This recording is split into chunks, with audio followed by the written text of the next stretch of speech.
Fala galera, sejam muito bem-vindos a mais uma aula da nossa semana de Java na prática. E na aula de hoje a gente vai continuar a construção da nossa função lambda, que faz a criação das URLs encurtadas. Só que além disso, a gente vai adicionar mais um componente na nossa arquitetura. Então, na aula de hoje a gente vai entender o que é o Amazon S3 e como é que a gente vai usar esse serviço da AWS para construir a nossa aplicação de encurtamento de URLs, certo? Então lembra que eu tinha dito para vocês que a gente iria revisitar esse desenho aqui depois que a gente já tivesse o entendimento, né, de mais alguns serviços da AWS. Então o momento é agora. O que a gente vai fazer, certo? A gente já começou a construção dessa URL aqui. A gente já começou a construção dessa lambda aqui, que é a lambda que faz a criação das URLs encurtadas, certo? Só que a gente precisa salvar a URL original e o tempo de expiração, né? Quanto tempo aquela URL vai durar em algum lugar. E para isso a gente vai adicionar o Amazon S3. Então a gente vai usar esse serviço da AWS para armazenar a informação das URLs originais e por quanto tempo aquela URL encurtada deve ser válida no nosso sistema.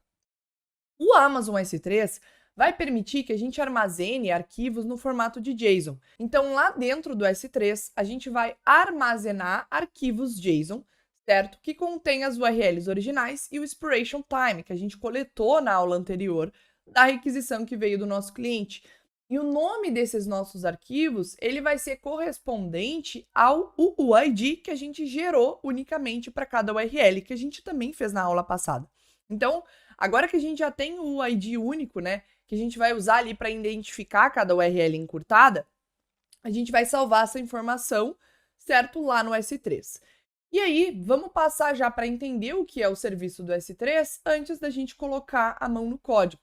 Então, o serviço Amazon S3, certo, ele é um serviço de armazenamento da AWS, é um serviço de armazenamento em nuvem, certo? E basicamente ele vai nos permitir armazenar e recuperar qualquer quantidade de dados de forma segura e de forma escalável. Então, os dados que a gente armazena lá no S3, a gente tem a confiança de que eles estão seguros, certo? Lá dentro da AWS, então somente quem pode ter acesso vai conseguir acessar.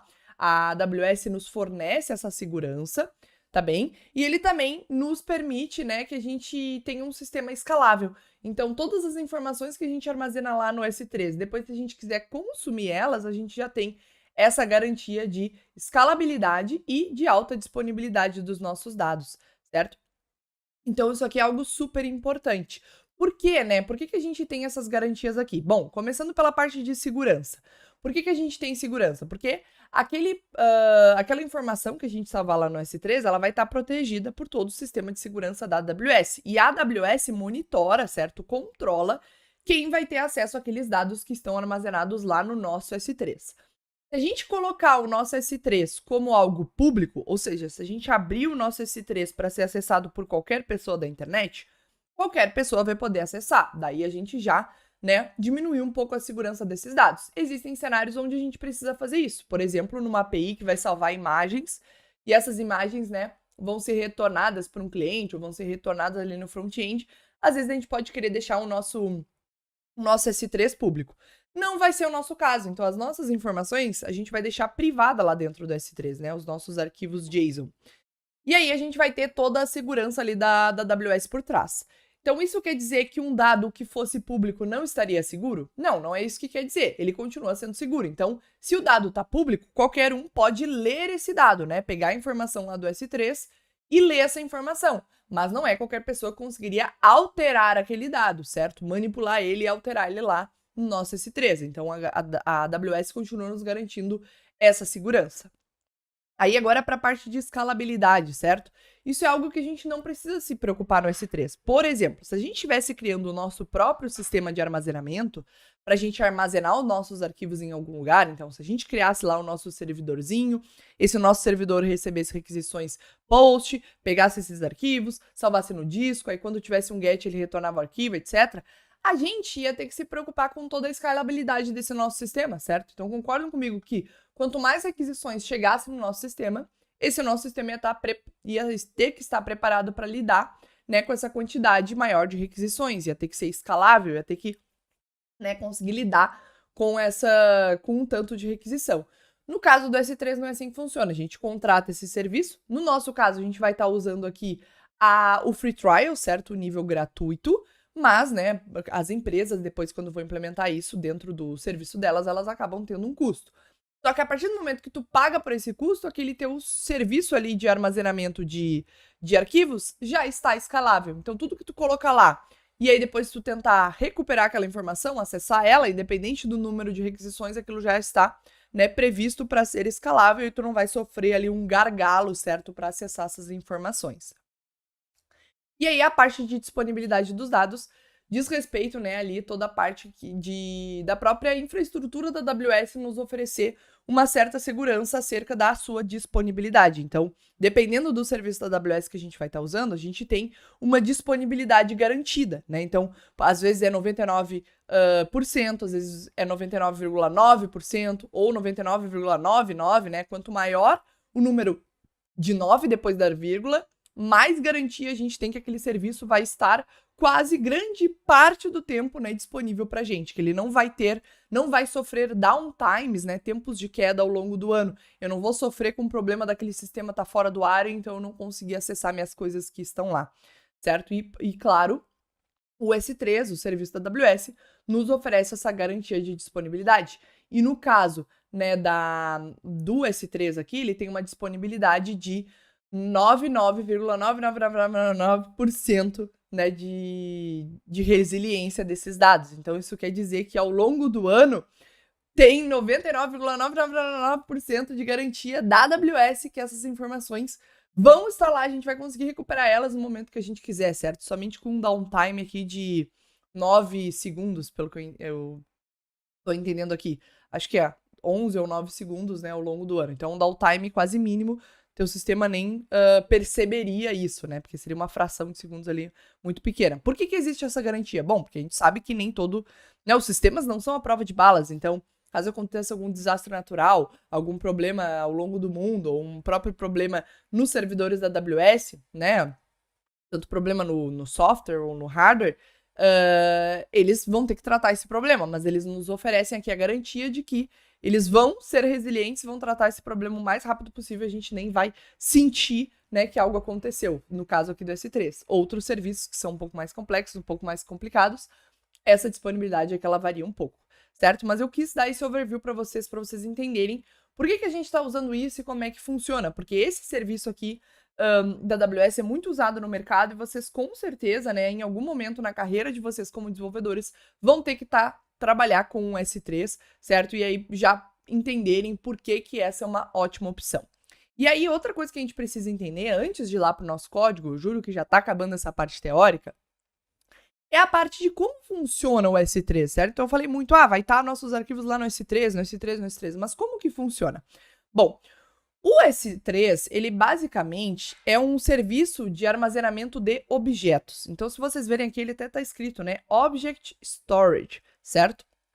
E o que isso significa? Isso significa que cada informação que a gente armazena lá no S3 é chamada de objeto, certo? E um objeto, ele inclui o arquivo em si, então pode ser nosso arquivo JSON, pode ser nosso arquivo PNG, pode ser nosso arquivo HTML, nosso arquivo CSS, nosso arquivo JS, por aí vai, né? Qualquer arquivo vai estar lá, ele está dentro desse objeto. Mas além disso, além do arquivo em si, é armazenado junto com esse arquivo alguns dados adicionais, alguns metadados, né? Que são informações sobre o arquivo, como a data da criação, né? Quando ele foi criado, a última modificação, quais as permissões em cima daquele arquivo e etc. Então, por isso que é chamado de objeto. A gente armazena lá um objeto que inclui o conteúdo do arquivo em si, mais esses metadados descritivos desse arquivo, tá? E aí, outra coisa muito importante sobre o S3. Os nossos objetos, né, eles são armazenados lá no S3 no que a gente chama de buckets. Os buckets é como se fossem grandes pastas, então a gente cria pastas lá no S3, certo? Agora eu vou mostrar para vocês lá no nosso dashboard certinho como é que isso funciona, mas a gente vai criar como se fossem pastas lá no S3, e aí todos os arquivos que a gente quer que pertençam à mesma pasta, a gente vai colocar eles nessa mesma pasta, que a gente chama de buckets, certo? Então, a gente cria as nossas distinções, certo? As nossas gavetinhas lá no S3 através desses buckets. A gente vai criando esses buckets que são os baldezinhos, né? Por isso essa imagem aqui de balde. E aí, a gente salva os nossos objetos dentro desses baldes, tá bem? Então, agora que a gente já entendeu um pouco mais sobre o serviço aqui do Amazon S3, a gente já consegue entender, né, como é que a gente vai trabalhar com ele aqui no nosso projeto. Então, a gente tem a nossa função, de novo, a nossa função que vai criar as URLs encurtadas e o que ela vai fazer? Bom, basicamente ela vai gerar um UID único, que vai identificar aquela URL encurtada, vai criar um novo arquivo JSON. Dentro desse arquivo JSON, eu vou conter a URL original e o expiration time, certo? E vou salvar esse arquivo JSON lá no S3. E o nome do arquivo vai ser o nome do arquivo vai conter o ID que a gente gerou.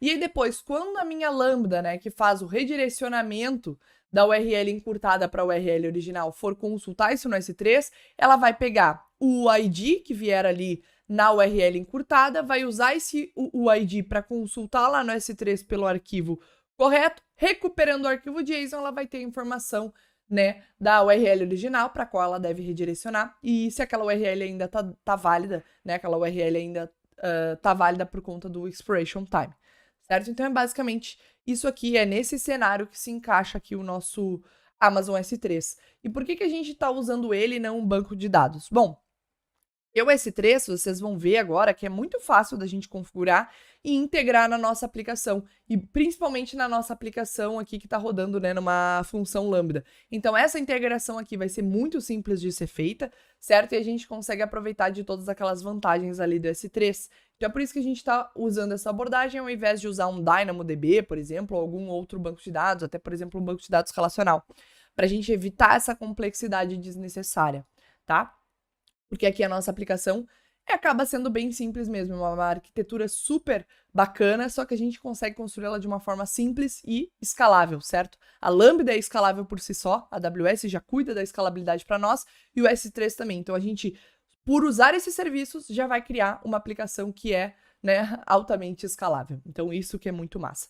Então a gente já entendeu aqui o papel do S3 na nossa arquitetura.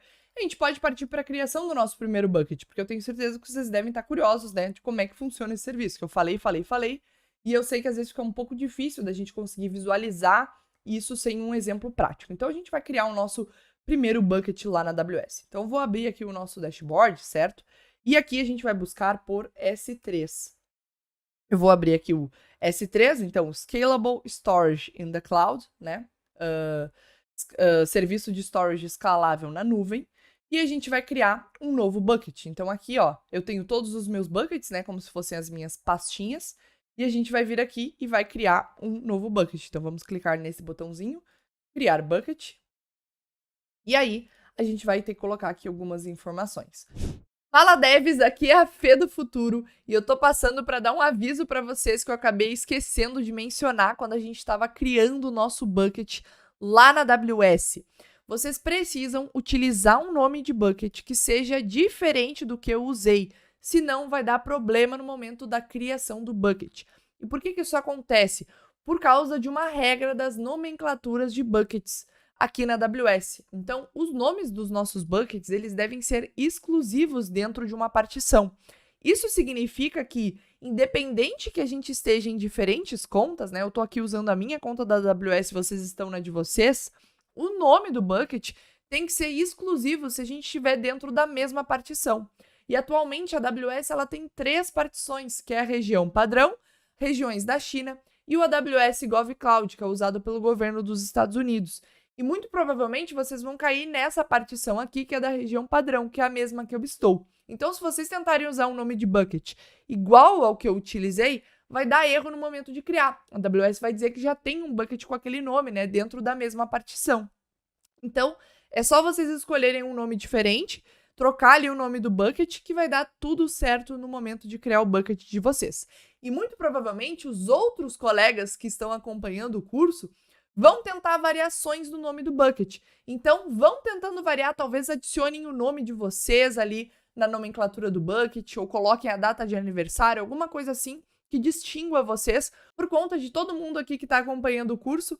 Cada um vai tentar fazer uma variação ali do nome que eu criei e aí vai ficar cada vez mais difícil encontrar um nome exclusivo para o bucket de vocês. Então, adicione alguma informação randômica, né, ali no nome do bucket para ficar mais fácil de encontrar um nome, certo? E é isso, tá? É só esse aviso para que vocês consigam criar o bucket com sucesso e não dar nenhum erro. Primeira informação que a gente vai colocar, né? Qual é o tipo do nosso bucket? O nosso bucket, ele tem um propósito geral, certo? A gente não vai mudar aqui esse propósito, a gente vai manter o propósito geral, mas isso basicamente, quando a gente precisasse, né, quando a gente tivesse um cenário de uso onde a gente precisa de baixa latência, a gente pode usar aqui, mudar para o tipo diretório, mas não é nosso caso, a gente pode manter o propósito geral, certo? E a gente vai ter que dar um nome para esse nosso bucket. Esse nosso bucket, ele pode se chamar, por exemplo, URL shortener storage, né? Ele é o storage que guarda as nossas URLs encurtadas. Eu tô na dúvida se eu tô escrevendo shortener certo, então eu vou até procurar. Ah, falta o E mesmo, então é shortener. URL shortener storage. Beleza. Aí aqui, para copiar configurações, né? Se a gente quisesse criar um bucket muito parecido com outro que a gente já tem, que já tem ali algumas configurações, a gente poderia copiar as configurações desse bucket existente, mas não é o nosso caso, né? A gente nunca criou um bucket aqui nesse cenário, então a gente está criando o nosso pela primeira vez. Então aqui não tem nenhum bucket que eu queira copiar as informações, eu vou ter que, né, fazer todas as configurações aqui na mão. Aí aqui embaixo a gente chega num ponto onde a gente tem as configurações de bloqueio de acesso público desse bucket. Lembra que eu falei para vocês que a gente pode, né, permitir que o nosso bucket seja acessado publicamente, né, para que ele fique disponível na internet, por exemplo. Não é nosso caso, então a gente quer manter aqui ativo o bloqueio do acesso público. Mesmo que, caso a gente permitisse o acesso público, seria somente de leitura, eu não quero permitir nem a leitura, né, não quero que ninguém consiga ler meus arquivos JSON lá do meu bucket. Então eu vou bloquear todo o acesso público, porque isso vai adicionar as políticas aqui no nosso bucket, certo? E as listas de controle de acesso, as ACLs que a gente chama, que vai bloquear todo o acesso público a esse nosso bucket. Aqui embaixo, o versionamento do bucket eu vou deixar desativado também. E a gente tem aqui a parte de criptografia, vamos deixar as configurações padrões.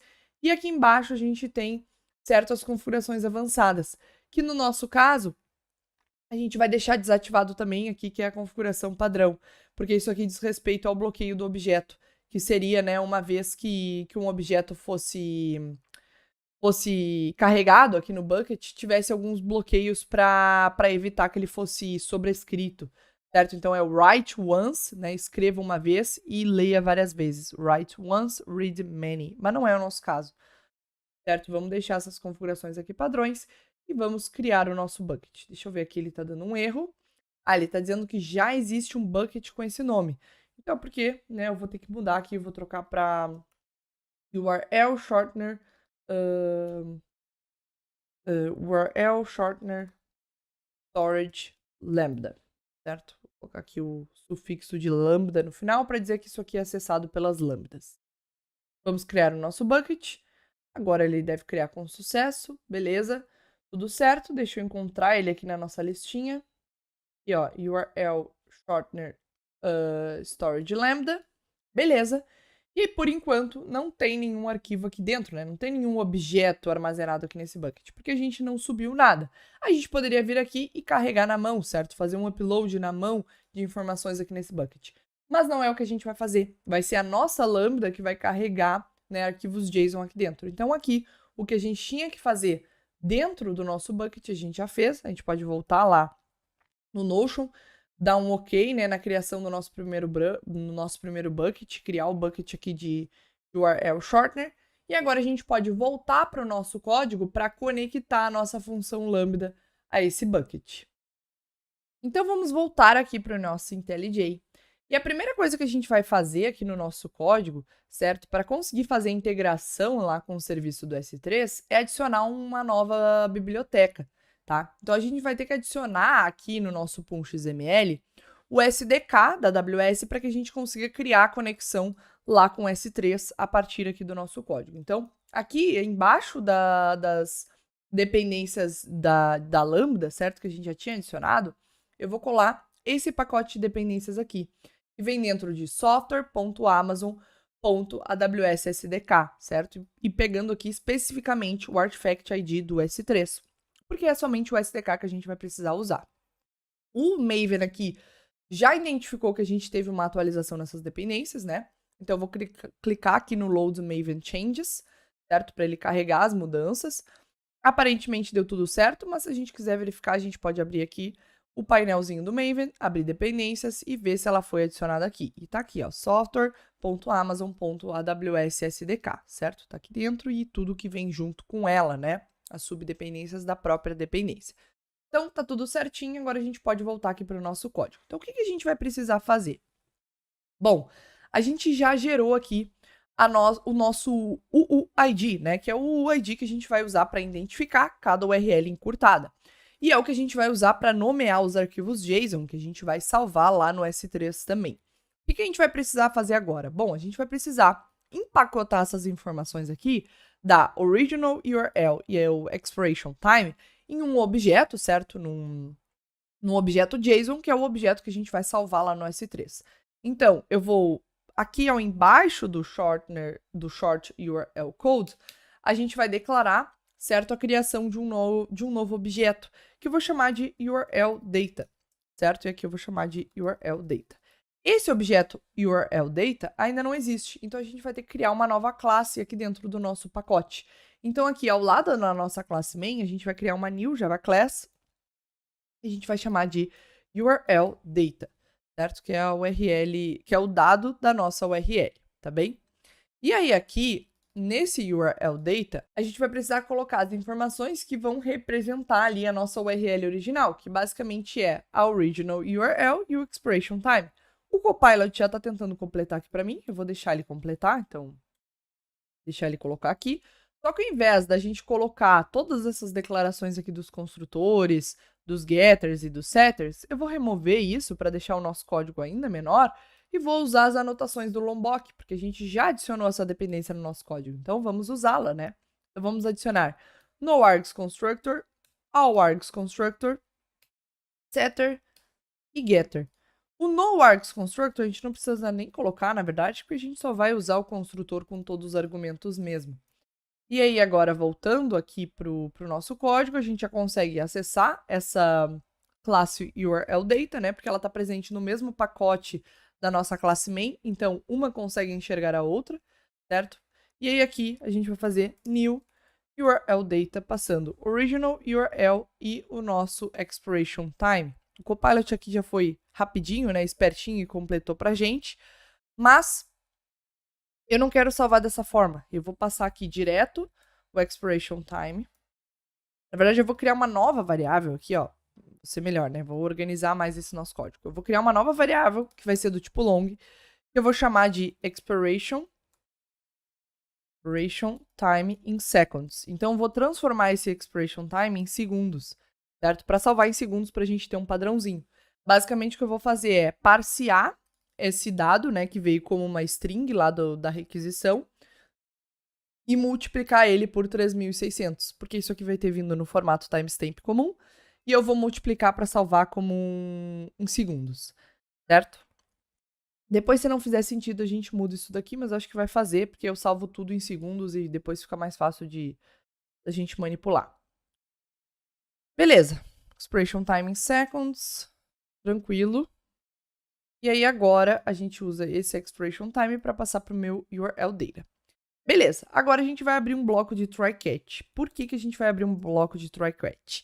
Porque aqui dentro a gente vai fazer, né, criar conexão com S3 e tentar salvar, né, o objeto JSON lá dentro. Então, o que a gente vai precisar fazer aqui na nossa classe? Primeiro, a gente vai precisar adicionar uma dependência nessa nossa classe, que vai ser o nosso S3 client, certo? Para a gente conseguir estabelecer uma conexão lá com S3, a gente precisa de um cliente, né? Então, aqui a gente vai declarar uma nova dependência, private final, que eu vou chamar de S3 client, vai ser do tipo S3 client, eu vou chamar de S3 client também. E aqui eu vou fazer basicamente S3 client.builder.build, certo? E eu não vou passar basicamente nenhuma informação aqui. A gente vai fazer dessa forma, certo? Aqui, o S3 Client, só para vocês conferirem aí no código de vocês, ele tem que ter sido importado dessa biblioteca que a gente acabou de adicionar, então software.amazon.aws.cdk.services.s3, certo? Pegando aqui o S3 Client. E agora, aqui dentro do nosso bloco try, a gente vai usar esse S3 Client para tentar, né, subir os dados lá no nosso bucket. Primeiro, eu vou converter essa nossa classe aqui, essa nossa URL data, em um JSON mesmo. Então, eu vou chamar aqui de URL data JSON. E eu vou fazer basicamente object mapping, object mapper.write value as a string, certo?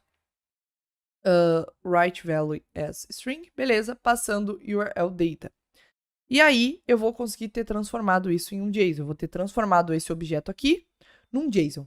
Fê, por que a gente já não passou direto, né, essa informação do original URL e expression time? Por que eu não passei diretamente essas strings aqui lá para dentro do bucket? Bom, porque eu queria salvar isso num JSON. E para eu salvar num JSON, eu tenho que salvar naquele formatinho de objeto, certo? Então, eu preciso ter os campos e as informações, né?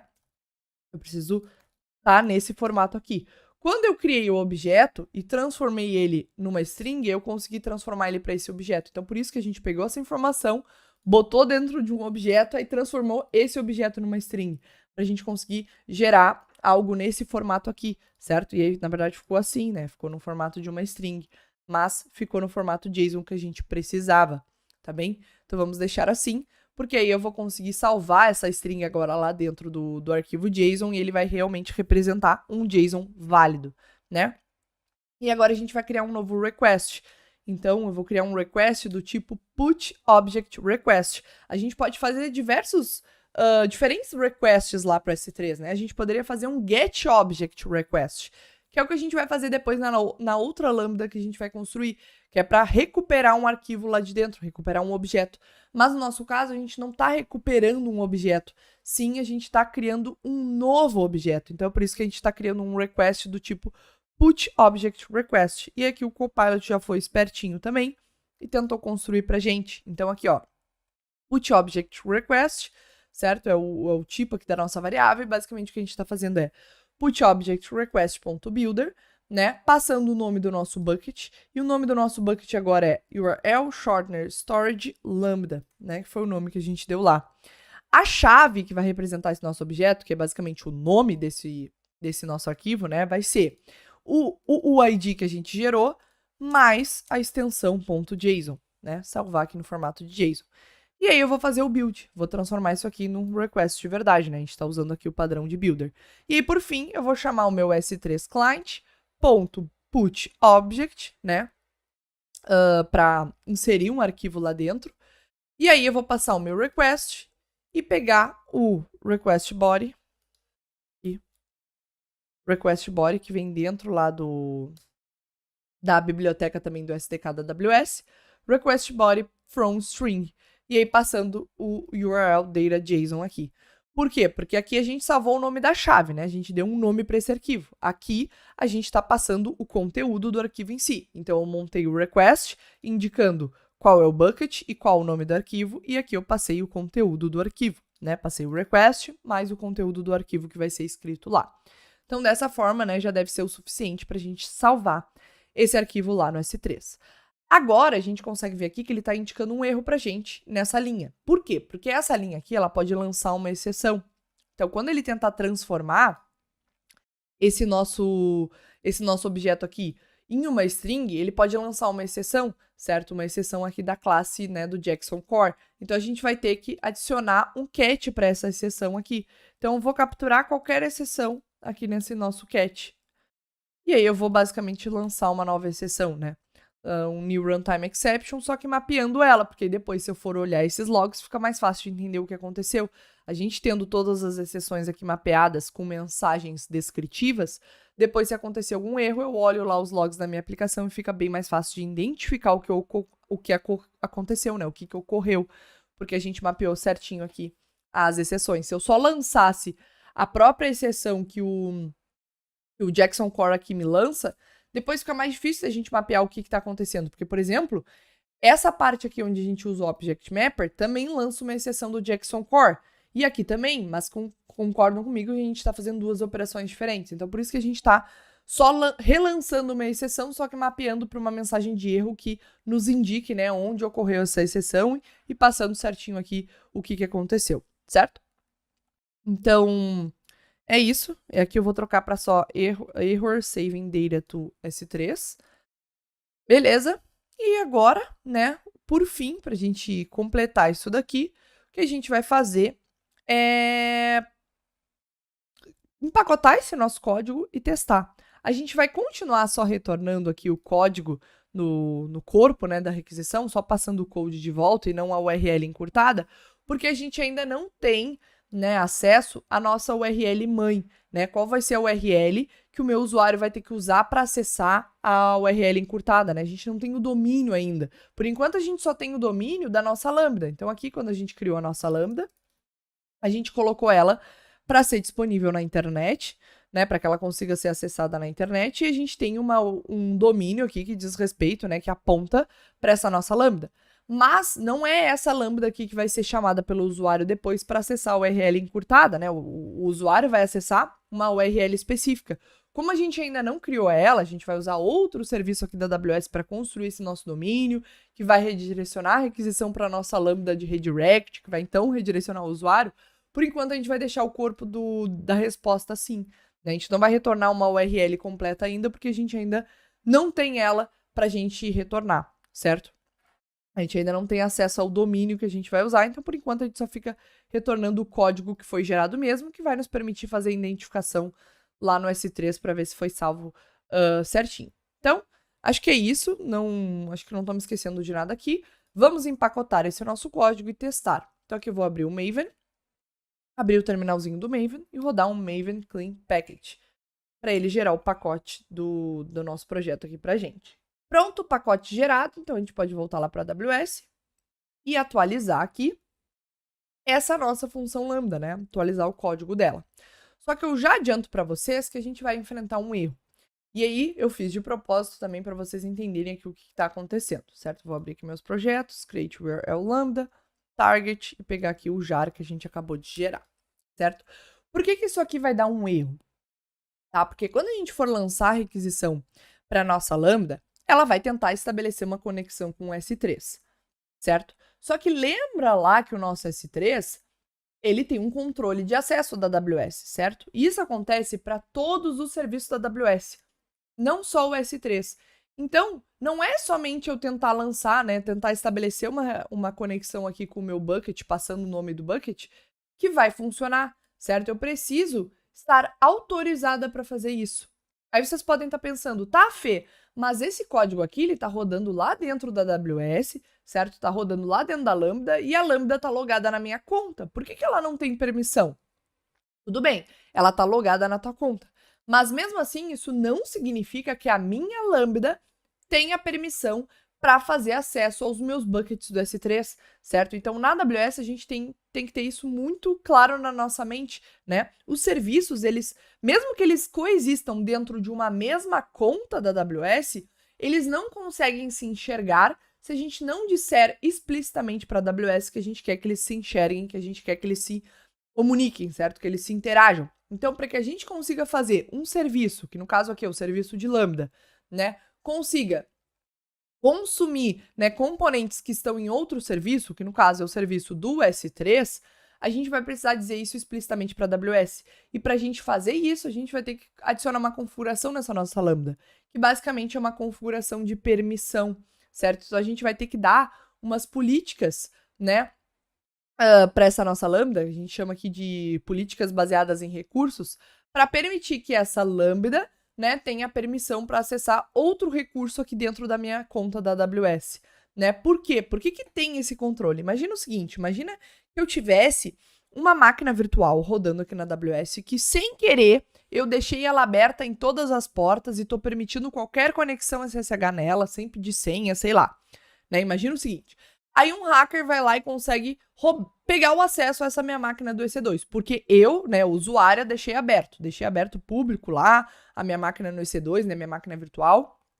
Tá todo mundo conseguindo se conectar a essa máquina virtual e interagir nela e mexer nos arquivos dela e tal. Se, através dessa máquina, essa pessoa conseguisse acessar todos os meus outros serviços rodando na AWS, eu teria um enorme problema de segurança, certo? Eu teria um problema de segurança enorme. Então, a AWS controla isso através das políticas. Então, para que um serviço da AWS consiga acessar um recurso que esteja em outro serviço, ou até um recurso que esteja no mesmo serviço, eles têm que ter explicitamente a política que permite isso. Então, eu, usuário, fui lá e dei a política dizendo que a minha função Lambda consegue acessar os meus recursos que estão lá no S3, certo? Eu, usuária, disse para a AWS que é para permitir. Porque senão, se eu não tivesse permitido, ele não ia deixar. Certo? É basicamente isso. Então, tem todo esse controle de segurança. E a gente tem que ter muito claro na nossa mente também que isso é a mesma coisa para os usuários. Então, se eu for criar um novo usuário aqui no IAM, né, no serviço aqui de gerenciamento de identidades, criar um novo usuário que pode acessar a minha mesma conta da AWS, que no caso aqui, a minha conta eu dei esse nome, né? Se eu fosse criar um usuário pro meu estagiário, sei lá, para ele acessar aqui a minha conta, eu teria que dar permissões para esse usuário dele também. Permissões para que ele consiga acessar recursos, permissões para que ele consiga editar alguns recursos, certo?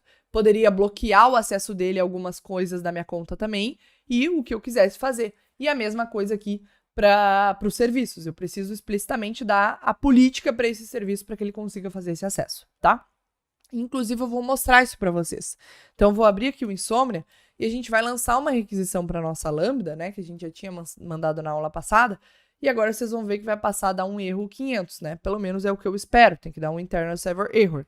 Porque essa nossa Lambda, ela não tem a permissão para fazer o acesso ao bucket do S3, ó. Internal server error. E se a gente der uma olhada aqui nos logs, né? No monitor, visualizar os logs do CloudWatch, a gente vai ver algum log que diz respeito a isso de permissões. Certo? Então, vamos entrar aqui, ó. O último log. E aí diz aqui, ó. Nem foi isso. Ele deu um erro no format do número.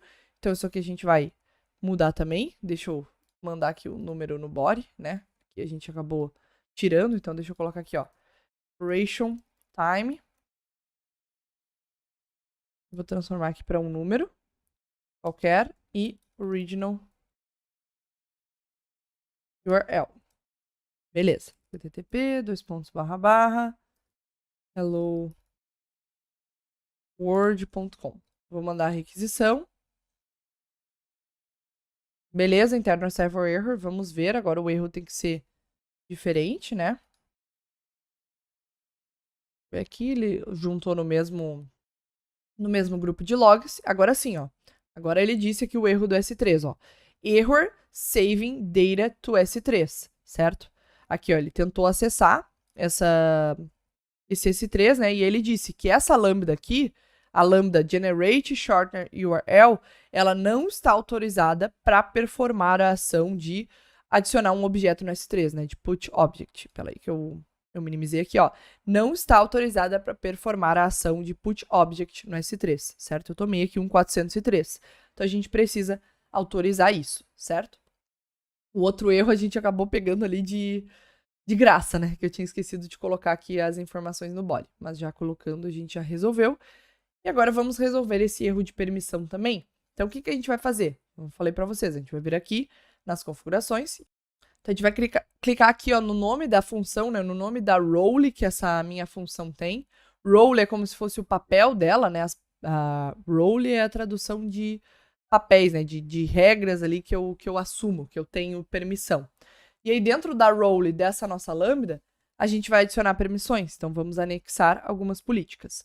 A gente pode vir aqui e adicionar um S3 full access. Dessa forma, a minha lambda vai conseguir acessar qualquer bucket meu lá do S3, certo? Com esse S3 full access, ela vai ter full access ao meu S3. Vai poder acessar qualquer recurso lá dentro.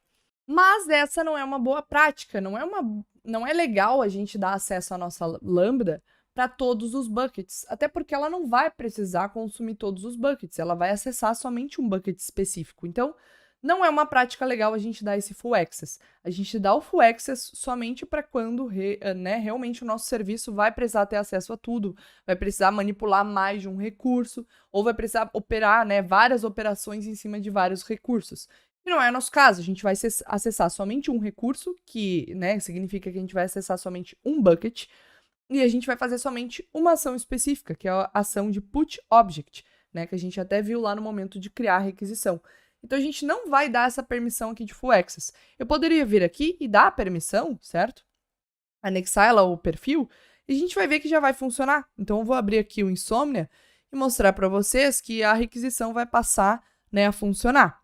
Então, se a gente abrisse aqui o nosso Insomnia e lançasse uma requisição agora, ela provavelmente, né, teria que dar aqui o 200 ok, se não tiver qualquer outro erro. Pronto, ó, já tá dando 200 ok.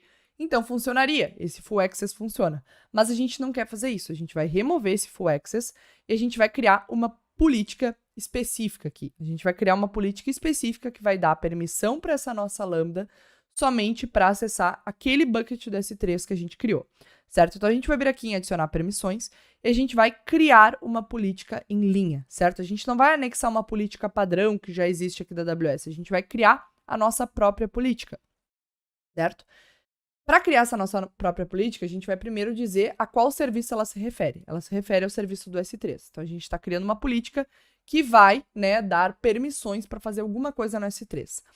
Que permissões são essas? Bom, a gente vai dar uma permissão de gravação, e essa permissão é a permissão de put object. Além de put object, eu quero permitir o create bucket não. Não, isso aqui, só o put object. E além disso, eu quero dar acesso a... Cadê aqui? Listagem de bucket, não. Listagem de objects e leitura. Get object, certo? Quero dar acesso a essa operação aqui. Que são as duas operações que a gente vai fazer. A gente está fazendo nessa lambda específico o put, e na outra que a gente vai criar depois, a gente vai fazer o get. Então, eu vou usar essa mesma política depois para anexar na outra lambda que a gente for criar. Então, vão ser essas duas ações, certo? De put e de get. E aí, eu quero restringir a um recurso específico. Que recursos são esses, certo? Eu vou permitir aqui que seja a qualquer object name, então qualquer objeto que esteja dentro do meu bucket de storage que a gente acabou de criar. E aí, nesse campo, então, a gente coloca o nome do nosso bucket. A gente pode copiar lá do nosso código. Então, eu posso vir aqui, pegar certinho, né, o nome do nosso bucket que a gente usou aqui para criar a conexão, colar aqui. Então, resource bucket name e aqui acesso a qualquer objeto. Então, asterisco para identificar, né, que qualquer objeto que estiver dentro desse bucket eu quero permitir o acesso. E aqui embaixo ele gerou esse ARN do recurso, certo? ARN, basicamente, é o código que identifica unicamente cada recurso nosso que a gente tem dentro da AWS, certo? Dentro da nossa conta da AWS.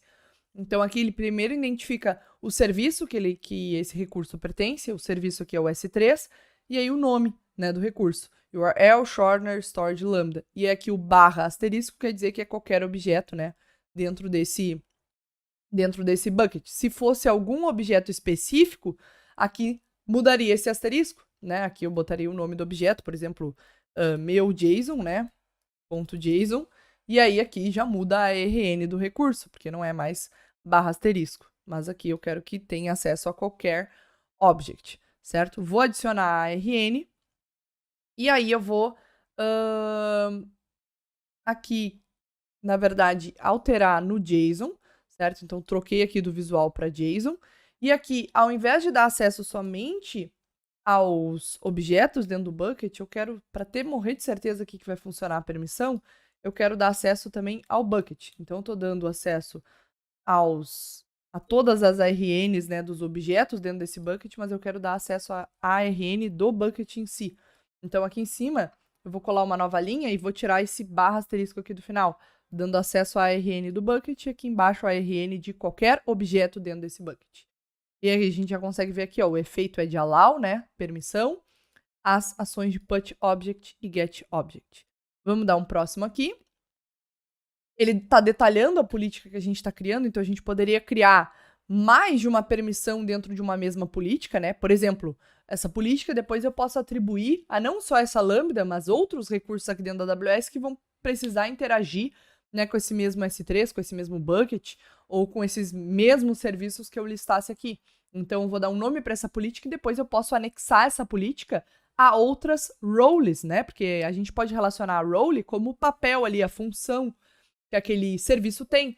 Esse serviço poderia ter uma role de admin, e aí na role de admin eu poderia anexar várias permissões, certo? Inclusive permissões de full access, de ter acesso total, porque seria uma role de admin. Só que eu teria que tomar cuidado a quem eu anexaria essa política de admin, né? Enfim, isso aqui dá um conteúdo para um curso específico, certo? Para a gente discutir essa parte aqui de roles, políticas, enfim, da AWS. Mas o que é importante vocês saberem é que se vocês precisam fazer um acesso de um recurso para outro, vocês precisam que esse recurso tenha a permissão definida, certo? Seja por uma política padrão, aquelas ali que eu mostrei para vocês, que a própria AWS já cria e a gente pode ali só anexar a nossa role, ou seja por uma política que vocês criaram e aí definiram as regras certinho, aí limitando a um storage específico, né, a um recurso específico, certo? O nome dessa nossa política vai ser Access to URL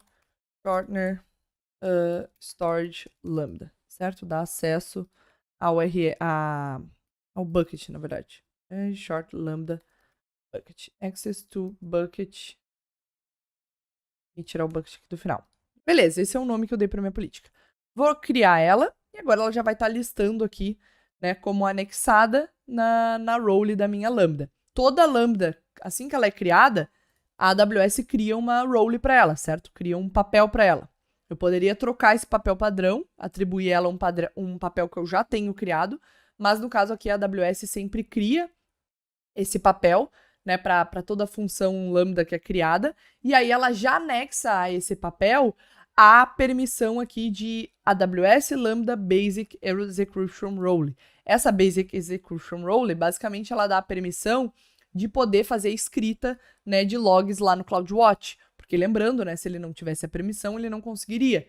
E, inclusive, ele dá acesso somente ao CloudWatch dessa lambda, não permite ela acesso a nenhum outro, né, grupo de logs lá do CloudWatch, ele somente dá acesso ao grupo de logs que foi criado para essa lambda, certo? E dá aqui o acesso de create log stream e put log events, certo? Que é as permissões que essa lambda precisa para salvar os logs dela lá. É só isso aqui que a AWS faz. Então, quando a lambda é criada, é só essa permissão que ela tem, a permissão de escrever logs lá no CloudWatch. E agora a gente adicionou aqui a permissão dela fazer put object e get object lá no S3. Certo? Então vamos testar. Vamos abrir aqui o Insomnia e vamos ver se continua funcionando. Então eu vou vir aqui, vou mandar uma requisição e é para ele continuar retornando 200 OK, né? Vamos esperar que ele retornar o request. Beleza, 200 OK. Inclusive a gente viu aqui que demorou 5.95 segundos. Isso é o cold start que eu falei para vocês. Agora se a gente mandar uma outra requisição, ela deve ser bem mais rápida, porque aquela infra já está provisionada para a gente. Então, a Lambda já está com uma infra lá específica para ela. Inclusive, se eu mudar os parâmetros, ó, se eu mudar aqui os parâmetros, continua sendo rápido, certo? Continua sendo muito rápido, porque a infra já está provisionada. Aquela primeira requisição foi a que mais demorou, porque, lembra, né, o cold start, não tinha infra provisionada, aquela, né, não existia uma infra específica para rodar aquela nossa função. Quando a AWS identificou que houve um gatilho, houve um acionamento daquela função, ela provisionou uma infra, subiu uma máquina, colocou o nosso código lá dentro e botou para rodar. E agora todas as requisições seguintes, elas respondem muito mais rápido, porque a infra já está provisionada. Depois de um tempo, quando, né, ficar parado, não receber mais requisições aqui, ele vai matar aquela infra, vai desprovisionar, né, todo o hardware lá, e aí a próxima requisição vai demorar de novo. Beleza? Então, terminamos aqui o que a gente precisava fazer para essa aula, criamos, né, conectamos a nossa função ao bucket, finalizamos o nosso código e fizemos o teste da nossa função. E agora, para a próxima aula, fica faltando somente a criação da nossa função de redirecionamento. Galera, e antes da gente finalizar a nossa aula, eu quero fazer só um ajustezinho aqui no nosso código que vai ser muito importante.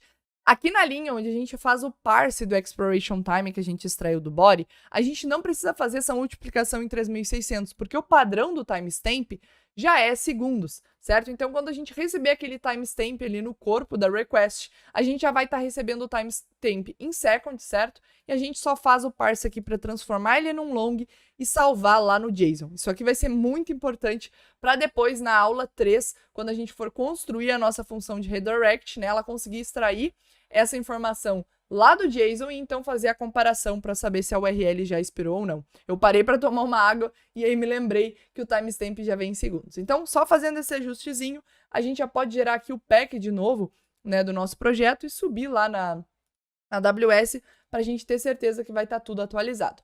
Vamos rodar aqui o Maven Clean Package, né? Ele já gerou o pacote aqui pra gente e voltando lá no nosso console da AWS, eu vou só fazer o upload aqui do nosso arquivo jar atualizado e então a gente já vai ter aqui a nossa função funcionando como deveria para a gente continuar na próxima aula. E agora sim, terminamos a aula 2 com sucesso. E aí, o que você está achando do conteúdo? Eu espero que você esteja gostando e aprendendo várias coisas novas, mas eu já aviso que não acaba por aqui. Amanhã, na terceira aula, a gente vai finalizar o nosso projeto criando mais uma função Lambda na AWS, dessa vez com requisitos diferentes da primeira que a gente criou. E além disso, a gente vai utilizar o API Gateway para estruturar a camada da nossa aplicação, criando um ponto único de contato entre a nossa aplicação e o usuário, para que o usuário não precise ficar chamando diferentes URLs e consiga se comunicar com a nossa aplicação através de um único ponto de entrada. Então não perde a aula de amanhã, porque ela é a cereja do bolo e eu vou estar te esperando no final para a gente concluir esse projeto e esse curso juntos, beleza? E lembrando que você pode utilizar a nossa comunidade exclusiva do Discord para tirar suas dúvidas e também ajudar outros devs que estão passando pelo mesmo processo que você. Então aproveita essa chance e te vejo amanhã na última aula.